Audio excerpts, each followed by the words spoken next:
Hi, investigators. Mike Evans from the Australian Security Academy with the investigation news from the week ending 4th of September 2020 in Australia. Again, it has been an incredibly busy week with what's been going on. But just before we get into that, I need to catch up on some of our prize winners from recent past weeks.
Well, every well-dressed puppy of a licensed private investigator must have a Hugo & Co. bandana, which the collar just slips where my fingers are there, just slips in there, and instantly your PI dog disappears. That's Hugo & Co. Don't be afraid to give them a Google. If you write in the comments section below, in the side over here, or over there, whichever side you're looking at, I will send you a Hugo & Co.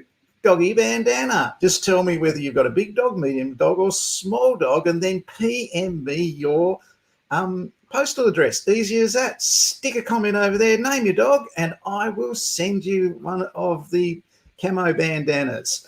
Well, it's been a really busy week, and some of the things we've got to look at this week are very, very important.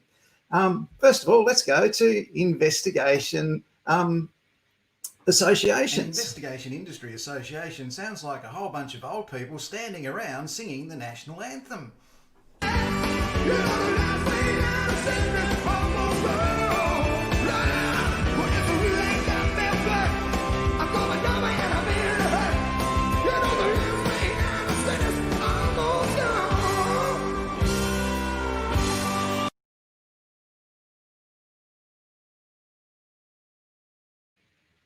One of the things you're going to come across as a fraud investigator in investigations are scams involving invoice fraud. Now, this one was put up on the AIPI Industry Association's website this week. So they've newsjacked it and put it up on their website over an accountant who's been charged with money laundering over $3.3 million in an email hacking scam. And she's done it through invoice fraud. So what we've got to do today is have a look at invoice fraud and how they go about it, what they call themselves, and how it all works. It's a really simple scam. The best scams are the simplest scams. So let's have a look at it.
invoice scams are common worldwide, and yes, they do use collection services to collect their fake invoices, and yes, they have salespeople that ring up and pressure people to pay, and those salespeople can win Scammer of the Week award and get bonuses for what they do. So a really great article put up there by the AIPI. Good on you, AIPI. That's excellent. A potential student this week asked me, what kind of fraud does a postal investigator investigate? Well, this one's a beauty. It was put up by the AFP, and what they've got is some people who basically sent off to China to get some Australia Post Express post parcels printed, 2.3 tons of them, and they're fake, and they've been selling them on Gumtree or eBay or somewhere like that. What a great scam. So what's usually $149 for a packet of 10 for the minimal, most popular one, they're selling a lot cheaper. People are buying them, and I guess Australia Post are rejecting them. But what a great scam. It's really, really simple. The people pay for it up front. You don't care. You just send them off your fake goods, and Australia Post and the AFP have to go out and investigate that. Australia Post are prolific investigators. There was one surveillance operative, he was engaged to go out with 7 Australia Post investigators, and they were going to do a raid on a mail centre. And in that mail centre, back in the day, a lady on the sorting machine, she was standing in front of the conveyor belt, making sure everything was going all right. And what would happen when she recognised a government cheque from Social Security coming through for someone's pension, she'd take that cheque and just stick it up on the shelf above her. And then she would go and bank all those checks on behalf of all those pensioners who never received the money and put it through the pokies for them. Now, complaints were coming into Australia Post, so they had to investigate, and they narrowed it down to the person who was on duty at the time and when they were there. So they're going to do a raid on the lady who's doing that currently at the time. So they're all outside in different vehicles, all of them. And it was 3:30 time to go. And they said, all right, it's time to go. Put your vests on. Over the radio. Now, the poor old surveillance investigator's sitting there thinking, what? This is just a lady stealing letters. I haven't got a bulletproof vest. And they all got out of their cars, out of their vehicles, ready to go on in, busting in on her. And they put on high visibility jackets that said Postal Inspector. Well, what a great start to your day if you're a surveillance operative at 3:30 in the morning. So, look, fraud, it's prolific. You'll just see courses on fraud, and you've got to be this professional fraud person. You've got to be an accountant, crap you do. It's just prolific. So what kind of frauds do you see out there in government apart from Australia Post? This one, it's a simple one. It's a beauty. It involves a public servant. He's at home. He's pasting his receipts into his exercise book. So let's see what he's doing. As taxpayers, we want to ensure that the money we pay in tax goes to the right services we want it to. Health, education, governance, roads, that sort of thing. We don't want people fraudulently pocketing that money. A accountant was checking his wife's receipts one day, and he found that she'd been charged $27.50 for a pregnancy test when she visited Medicare. Now, he was quite astounded by this because his wife had a pregnancy test. Now, 5 years prior to that, he had an operation so they could not have any more children. He checked his facts, he checked that receipt, and apart from the yoga and the osteopath visit, there was a pregnancy test. So he confronted his wife about this. Naturally, this was a highly emotional situation. His wife denied it, and they checked with Medicare. And Medicare instituted an investigation. Their investigation was focused on the fraud triangle, who had the opportunity, who was under pressure, who would rationalise this, and who might have done it. And they did an investigation, and they found that the young lady behind reception in charge of giving cash refunds for medical services had charged for had refunded the osteopath visit, the yoga visit, but she had, when the client left, created a pregnancy test and put the cash from that, $27.50 or whatever it was, into her own pocket. And she'd done this for literally thousands of ladies who went to her area in her section, and If they were aged between 18 and 34, she would add a pregnancy test at that price to each visit. Nobody ever checked. They've got their cash refunds. So here we've got a classic example of motive plus opportunity minus constraints equaling crime. The young lady had the motive, she had the opportunity, and there were no constraints in place to stop her doing this. This was discovered purely by accident, and that's the way a lot of fraud is discovered in government. If you are implementing a fraud control risk management plan in your government agency, or you just want to learn about fraud investigations and how they work and how it's done, get in touch with me. Hundreds of people have done our Diploma of Fraud Control qualification, and they've had tremendous success with the implementation of the learning in their workplace. It's really popular, those fraud control courses, and people come to me, all they want to do is investigate fraud. They want to kick down the doors and they want to arrest the baddies, and they want to do this on behalf of a government department. Now, what you must understand, the government is not really all that interested in parading someone's head around on a stick because they've done something wrong. It's counterproductive to what they're doing. So what really is the reality of it all after the investigation's over and the fraudster has been jailed or the fraudster has been sacked from their job or whatever's happened? I'm doing this with a lawnmower going right beside me. It's live. So anyway, so how does it all work there? What you really must understand, if you're going to go into a government investigation career and you're going to be investigating things, part of your role as the investigator is going to help that department that has been the victim of the fraud or whatever to rebuild and move forward. So let's have a look at this one.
So keep in mind, all right, you will investigate that fraud. The person that's sticking money in their pocket inside the Medicare agency in cash, the person that's done the wrong thing in the tax office or whatever. What your role is not only to investigate that, not to wipe out and destroy that agency that exists for what it does. Your role is to rebuild, help them, contribute to the acceptance of the findings against that person, who I guarantee to you will be the most popular person in that workplace. It always is. That's the one that's doing the fraud. So you're going to be helping rebuild, remotivate those people and get them concentrating on what they're there for. They're not there to linger in, pain and suffering over this person that's just let them down. And their department down and the Commonwealth down. They're not there to dwell on that. They're there, if they're in the taxation department, they've got to tax the living Christ out of Michael Evans. That's what their job is. You've got to get them refocused on squeezing every cent out of him. That's their role. That's what you will be doing as an investigator. So rebuild, contribute to the acceptance of the findings, move on and do what you're there for as the government department, whether it's transport, treasury, tax, Centrelink, whatever it is, you refocus and move forward. So keep that in mind. It's not just kicking down doors and arresting the baddies, okay? It's much more than that in government investigation, and you may even have a role in future fraud control awareness and growing that. So that's very important. I said to you, it's usually the most popular person or whatever, and they're in a government agency. They do certain things in there, whatever, okay, and they let everybody down. Now, you get a new job in somewhere like wherever it is, it doesn't matter, public service, policing, retail, who cares? Everybody's excited about the new job and you want to be in it, you want to contribute, and you don't realise that there are people out there that aren't as honest as you, as law-abiding as you, don't have the same standards as you. They're there. So look, I don't like it myself. I became a licensed private investigator in Hobart in 1995. And I was talking to a friend one day and he said, "What are you doing?" I said, "I've just become a licensed private investigator." And he was an older friend and he said, "What, like those two surveillance people that sexually abused that mentally, the girl with a mental disability in Franklin Square in Hobart?" And I thought, oh God, what have I got myself into? He said that, and basically I have no evidence or proof that that was true. It is a pretty common thing that does happen. And it really sort of made me think, I've got to really be aware of who I'm interacting with or what I'm doing. You must understand, you want to be a private investigator. You think they're all honest. Police, they actually hate corrupt police. They hate them. They despise them. They don't like them. And they don't protect them. They don't do that, right? You become a corrupt police, you will be abandoned. You're on your own. It doesn't work like you see in the movies. And it's the same with private investigators. I make it my personal responsibility to warn people coming into the industry who think it's going to be all beer and skittles and there's no predators out there in private.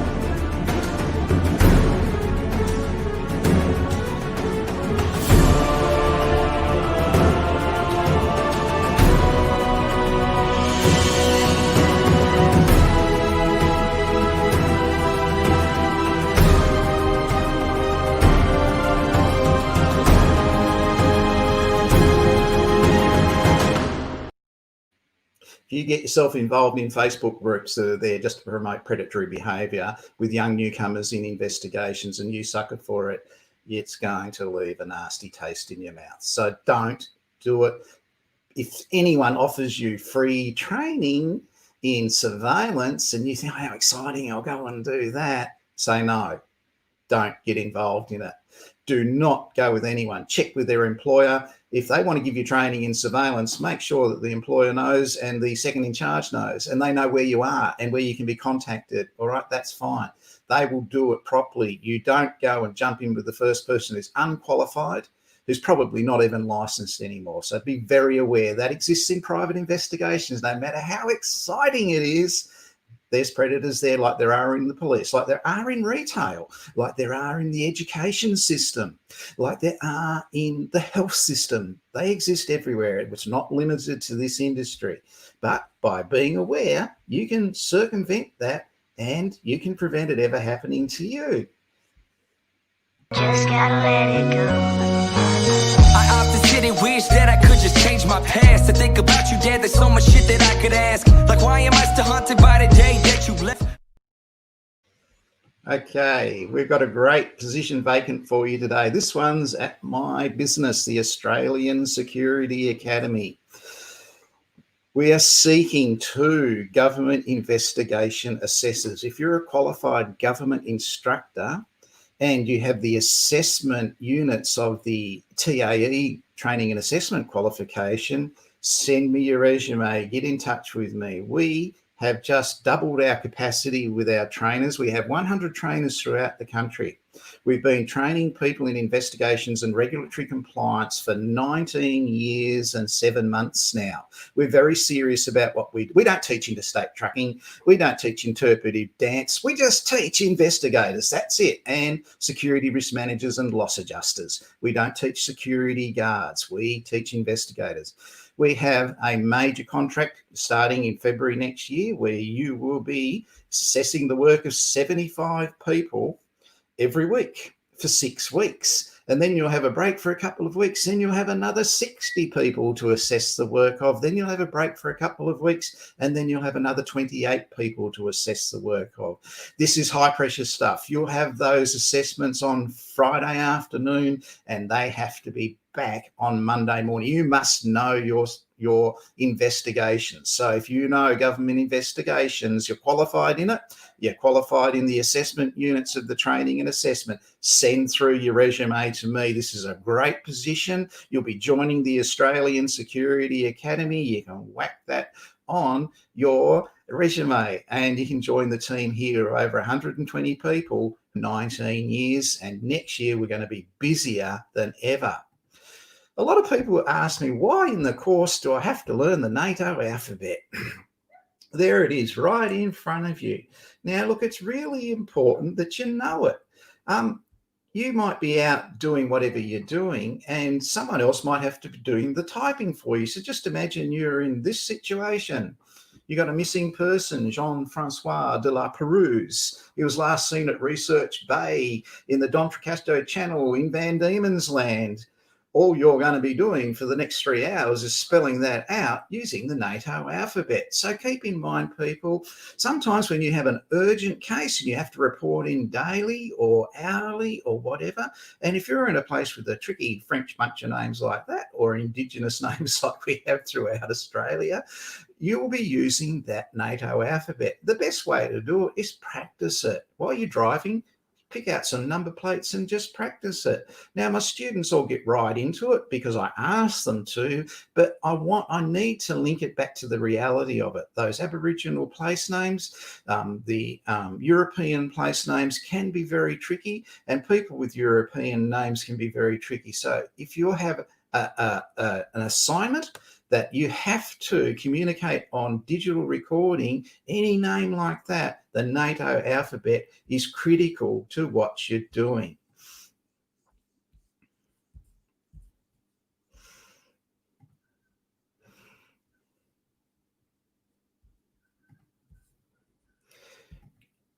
Love being live. I've still got more Hugo and Co.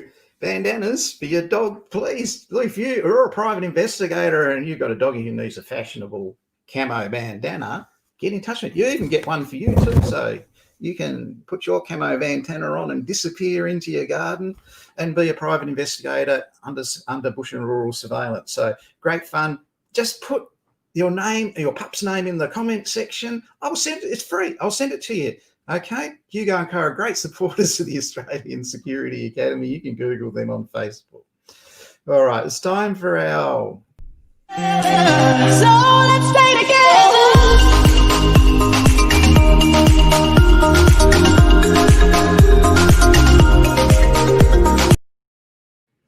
So I've had a little bit of a fraud theme, fraud theme this week. And so in relation to that, we're going to have a look at some of our investigation tips in relation to what we do. So this is such a big movie. It's in 3 parts. This is part 1.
Well, people, that's our 30 minutes is up. It's been a really busy program today. Unfortunately, I missed our surveillance person as promised last week. She will be here next week.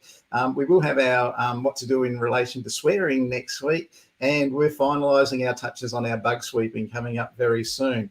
I'm only interacting with really busy professionals, and they get busy, and sometimes they can't appear as I promised. Well, that's great because they're busy, they're working in the field you're interested in and watching this for. It's a great career. It's an enjoyable career. If you enjoyed this program, you want to see more, you can go to our YouTube or go to our website at the Australian Security Academy. You can watch the replays. So if there's something there that you found really interesting, really helpful, get on there and have a look. If there's something in there that upset you because you're a creep that gets little girls into the back of your surveillance van, get on there and take it to your lawyer. Good luck. It's been a great week, people. I've enjoyed bringing you the program this week. We have a massive year coming up next year with 75 people starting in February in our government investigation program. In April, another 60 start, then later on in the year, and another 28 start. It's a massive year coming forward. Get your application into me. I've had quite a few already. They're very high quality ones, but you never know what might happen. Someone might drop out for whatever reason, but get onto it and get involved in it. Investigations is great fun. As always, I've got to end with my Korean movie ending.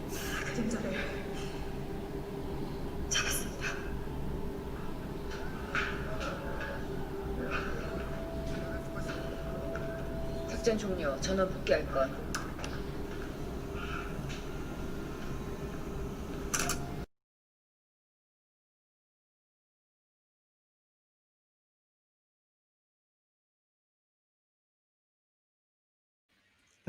I love it. Absolutely love it. I can't just end with the Korean movie ending. I'll see you next week. Here's our winners with our bandanas. Once again, what we started with.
Thanks for watching, everyone. That's the Investigation News, September 4th, 2020. I'm Mike Evans from the Australian Security Academy.